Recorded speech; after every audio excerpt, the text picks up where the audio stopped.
Hello everyone, Dr. Hasbullah here, and in this video we are going to be looking at combinations of a few basic flows to form a more complex flow. And the combination of these flows is called superposition. For example, let's say I want to combine a uniform flow with a doublet. Now, the first thing that I want to look for when I'm studying a combination of uniform flow and doublet is the stream function. Now, why am I very interested in getting the stream function for the superposition of uniform flow and doublet? It is because from stream function, I can have the radial velocity, the tangential velocity, the u, and also the v, by using the Cauchy-Riemann relationship. Now, let's see how we can find the stream function for the combination of uniform flow and doublet. If you remember from the previous video, the stream function for uniform flow, the stream function is equal to u infinity times y. And the stream function for doublet is equal to minus mu sine theta over r, and mu is called the doublet strength.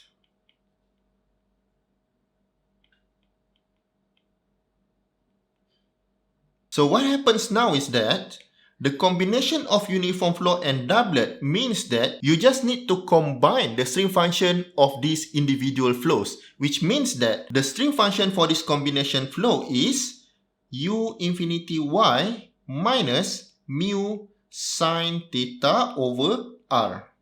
Now, I think this is very convenient because you don't have to do any manipulation in order to obtain the stream function for the superposition flow. You just need to combine the stream function of the individual flow. Now, I mentioned to you before that the reason why we are very interested in getting the stream function is so that we can have the radial velocity and tangential velocity, and also u and v if we want. Now, I think for this type of flow, it is more suitable to use polar coordinates. So, let's find out what is the radial velocity first. This is Vr. So, if we go back to our Cauchy-Riemann relationship, Vr is equal to 1 over r del psi over del theta. So let's write it here. So Vr is equal to 1 over r del psi over del theta. This means for our combination flow, this is 1 over r del over del theta. This is u infinity y, and for y, you need to convert this to polar coordinate first. So y is equal to r sine theta. Now, let's put it in the differentiation. So, this is u infinity r sine theta minus mu sine theta over r. And therefore, my Vr is going to be 1 over r u infinity times r cos theta minus mu cos theta over r. So in the end, what I get is u infinity cos theta minus mu cos theta over r square. Now, before we move on to find the tangential velocity, why don't we take a look at the physical representation of the combination of uniform flow and doublet. First of all, we know what a uniform flow looks like. It is just the velocity that's moving from left to right, isn't it? And a doublet can be represented as a sink and a source that is very close together. So, when uniform flow meets this flow, what happens is going to be a flow around a cylinder.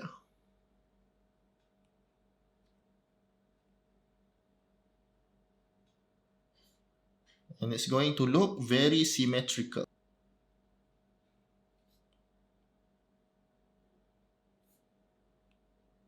That will be your streamlines for the combination flow.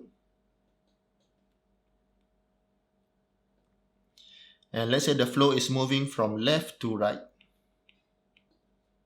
So this is the visual representation of the superposition of uniform flow and doublet. It is like having a flow that goes around the cylinder. Let's say this is a cylinder and you have a flow that goes around the cylinder. Okay, and if this cylinder has a center which is here, we know that the flow will not go inside the cylinder. Okay, so the flow will not go inside this circle. And we also know that for this particular circle, the VR is going to be 0 because there is simply no radial velocity that goes out from the center. And the good thing is that when we know that VR at this circle is equal to 0, we can actually find what is the radius of this circle. And we're going to do that by using the equation that we just found, which is this one. Okay, so let's write it again. So VR is equal to U infinity cos theta minus mu cos theta divided by R square. Now, if VR equal to 0, what happens is that U infinity is equal to mu over R square. And I'm going to call this RC, which is similar with here RC. So RC is the square root of mu over U infinity. So now we have figured out that the radius of this circle is actually RC, and this is equal to square root of mu over U infinity. Okay, and also based on this visual representation, I think there are two more points that we can find exactly the value of it. First is this point, and the second one is this point. You see, when the flow travels from left to right, let's say it follows this streamline, and when it gets to that point, the flow has basically nowhere to go. And similarly, this is what happens here. Okay? And therefore, this point is called a stagnation point. And let me write it here. So this is called stagnation point.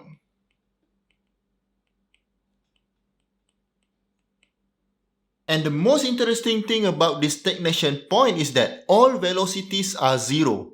The fluid is basically not moving at the stagnation point. So we already know that the flow or the radial velocity on this line is 0. Now what the stagnation point is telling us is that at these 2 points, the velocity in tangential direction is also 0. But we haven't found our equation for tangential velocity yet. So let's do that first and then see what happens to that equation once we replace v theta equal to 0. Perhaps we can find something more detailed about this stagnation point. Okay, so v theta is equal to minus del psi over del r. This is according to the Cauchy-Riemann. So this is minus del over del r. Let's take a look at our equation again. So that is simply a uniform flow plus doublet. So u infinity y, and y is r sine theta minus mu sine theta over r.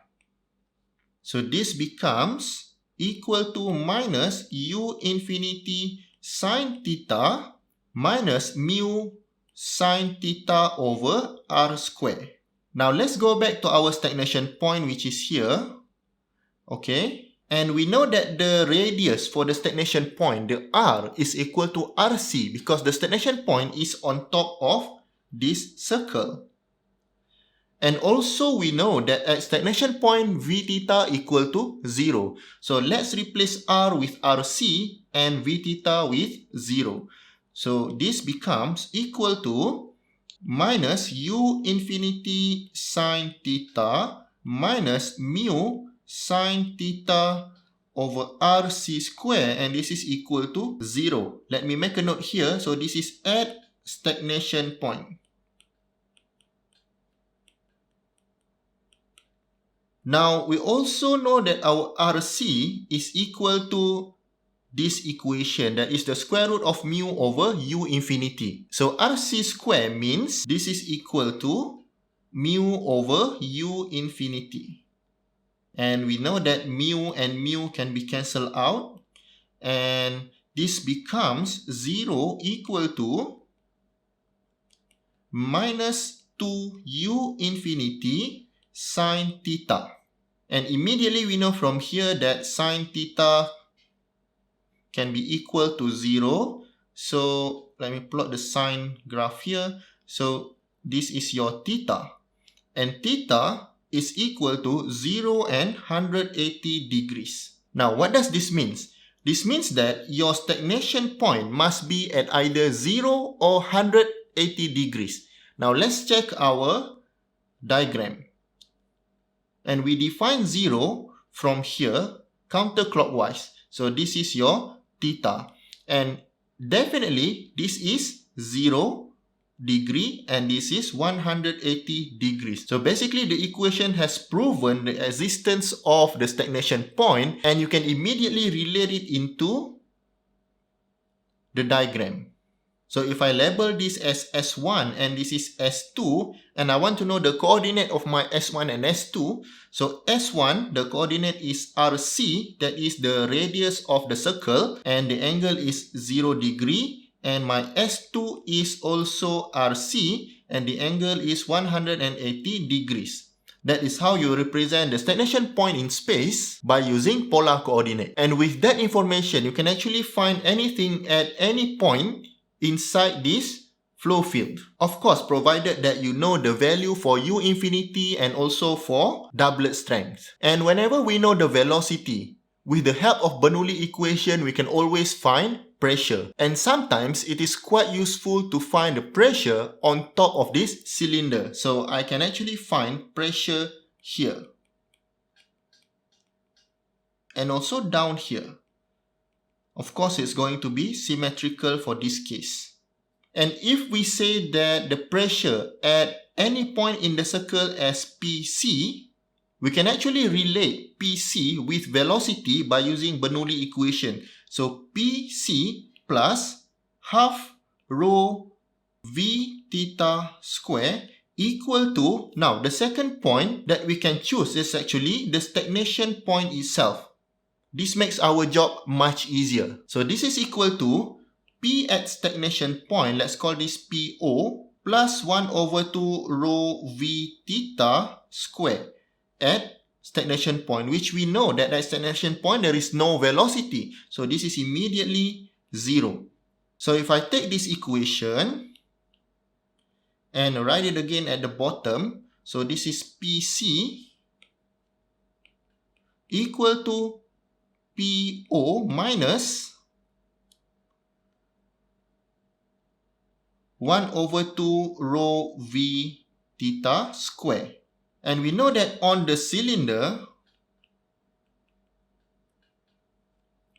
v theta is equal to this one, isn't it?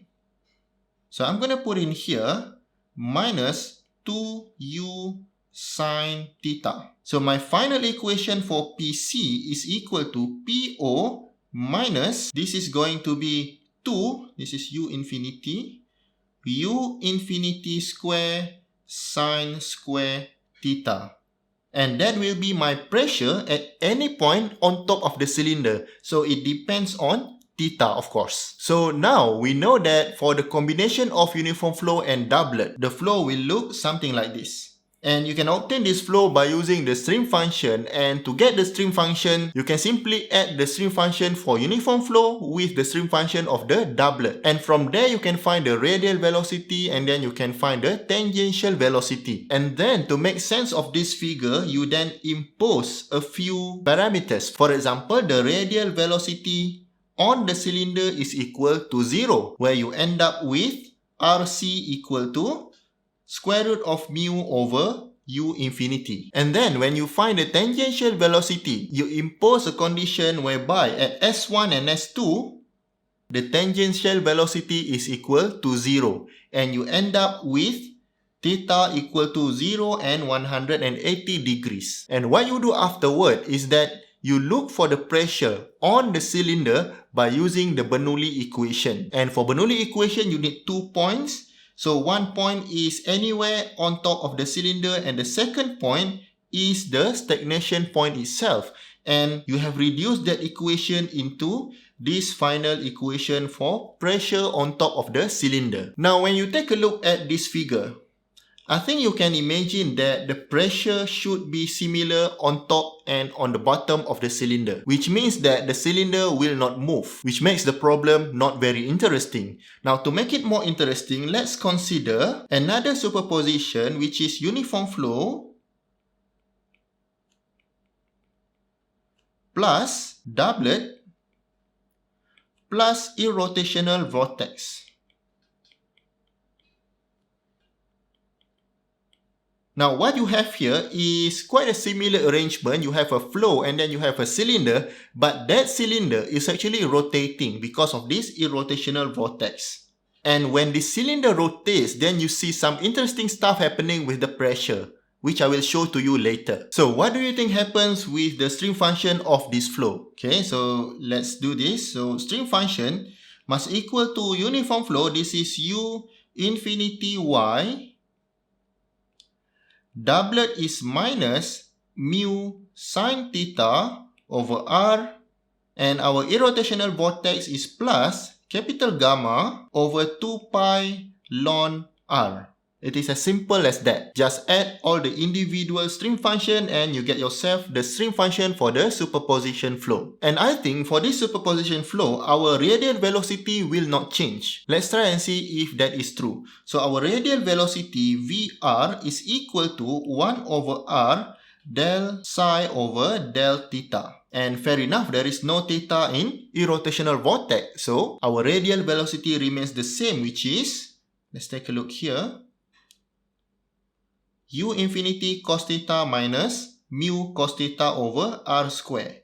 So this is U infinity cos theta minus mu cos theta over R square. And this leads to RC equal to square root of mu over U infinity. We have done this before. So the radius of the circle or the radius of the cylinder will be similar, whether or not the cylinder is rotating. Okay, so let's make a note here. So when VR equal to 0, that is on top of cylinder. But while the radius velocity does not change with our previous problem, I'm pretty sure that our tangential velocity will change. Okay, so our tangential velocity V theta equal to minus del psi over del R. And this is equal to, I think the first two term is just the same. So this is equal to minus U infinity sine theta minus mu sine theta over R square. So this is minus U infinity sine theta minus mu sine theta over R square. And then we're gonna have to differentiate this with respect to R. So fortunately that was easy. So this is plus gamma over 2 pi R. And we know that in order to find stagnation point, R must equal to RC and V theta must equal to 0. So at stagnation point,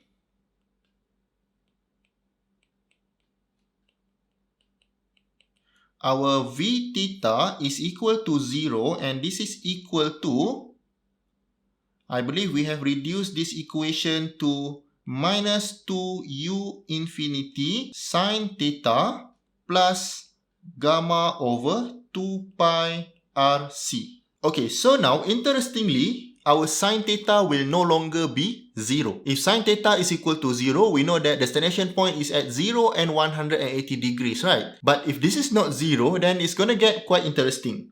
Okay, so sine theta is equal to gamma over 2 pi RC times 1 over 2U infinity. So sine theta is now equal to gamma over 4 pi U infinity RC, which means that sine theta could either be below 1 or it could also be above 1. When sine theta is below 1, you can find out what is theta. But if sine theta is above 1, that means your stagnation point does not exist because you simply cannot find theta. Now, that is quite strange, isn't it? So, let's take a look at what happens to the flow, right? So, you still have the cylinder. And because the cylinder is rotating, and let's say it's rotating in this direction with this velocity, so your flow is actually look something like this. Okay, and that is your stream function.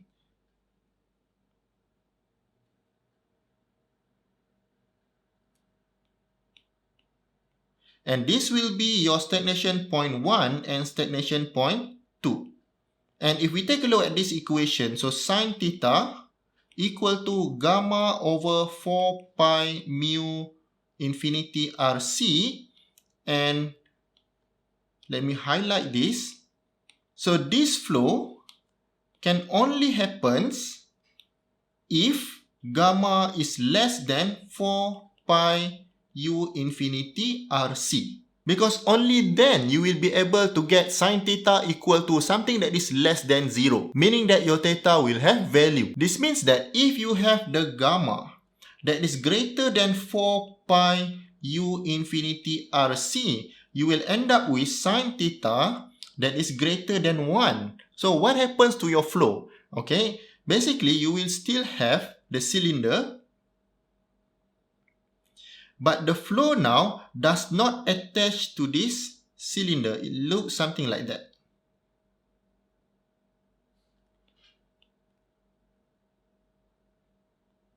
So you basically have no stagnation point. The rotation of the cylinder is simply too high, and that prevents the flow from attaching to that cylinder surface. Okay, so for this kind of flow, what happens to the pressure on top of the cylinder or on the bottom of the cylinder? I keep calling this cylinder instead of circle because I want you to imagine this as if this is a cylinder that has infinite length. Okay, so it is like this pen. So if we take a cross section here and draw, this is what it looks like in two-dimensional. That is why I keep calling this cylinder instead of circle. And if we take a look at the pressure that we've obtained before without the irrotational vortex, we've obtained this as our pressure equation. So the pressure on top of the cylinder is PC equal to PO minus half rho V theta square. So I'm just going to copy that equation here. So pressure on top of the cylinder, PC is equal to PO minus rho V theta square over 2. And our V theta square is quite clear, which is this one. Okay, so our V theta is quite long now. So this will be equal to PO minus rho over 2. This is minus 2u infinity. Let me take a look. Sine theta plus gamma over 2 pi RC. And let's not forget the square here. So now the pressure equation is a little bit longer than the equation that we've obtained without the irrotational vortex. And if you take a look at this flow, right? This flow or this flow, it doesn't matter, right? So let's take a look at this flow. Now I think you can imagine that the pressure distribution on top of this cylinder is going to be different from the pressure distribution below this cylinder. And what happens when you have different pressure magnitude between top and bottom? You are going to have lift. And lift is defined as lift force, which is FL, equal to minus the integration of the entire cylinder, which means this is from 0 to 2 pi PC. And we know that force equal to pressure times area. And area will be sine theta times RC times d theta. And PC is obtained from this equation. So the derivation is quite long and the final equation is equal to rho u infinity gamma. And this is quite a popular equation and this is called the Kutta-Joukowski theorem.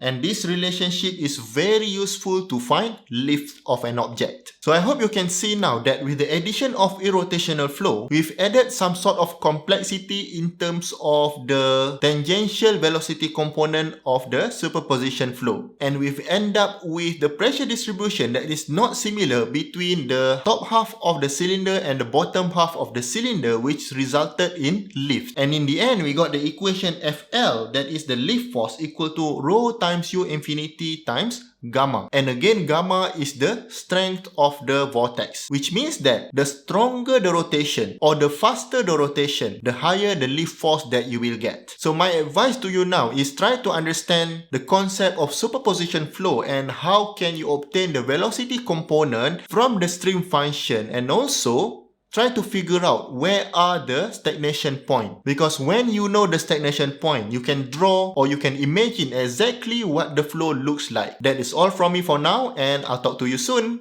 Bye!